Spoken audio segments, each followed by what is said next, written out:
कलह की दवा।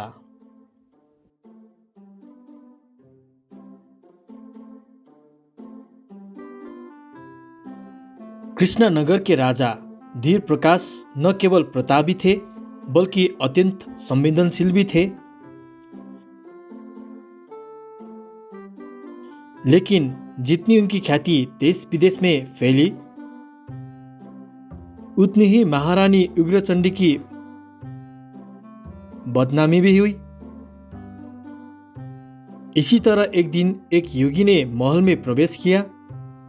जब सुसारे ने महल में भिक्षा देना शुरू किया तो जोगी ने घोषणा की कि वो महारानी उग्रचंडी के हाथ से ही भिक्षा लेंगे। क्रोधित होकर रानी योगी को गाली देकर बाहर आने लगी और बाहर आकर योगी को भिक्षा देने लगी। भीख मांगते हुए योगी ने रानी की ओर मुड़कर पूछा, क्या रानी, आपको क्रोधित होने से बचाने के लिए दवा की आवश्यकता है? रानी को याद आया कि वो और राजा उसके क्रोध के कारण बदनाम हुए थे और रानी सभी से लड़ते थे। उसे अपने गुस्से पर बहुत पछतावा हुआ। खुशी खुशी रानी ने कहा, बाबा जी, ऐसी दवा आपके पास है तो मुझे दे दीजिए। योगी थैले में से दवा निकालकर कहने लगा, इस दवा को अपने पास रखें और क्रोध आने पर आधे घंटे तक मुंह में रखें।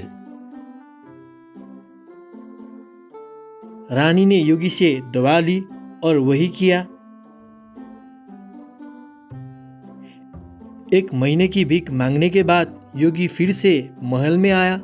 उसने रानी से उसकी समस्या पूछी।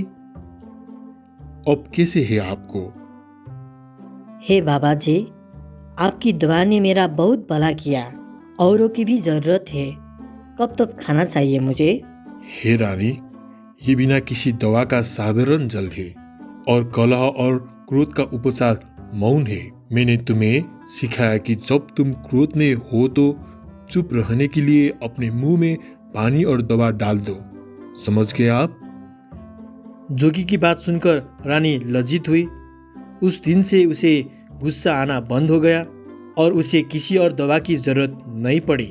कहानी की संदेश: गुस्सा करना बेवकूफ़ी है।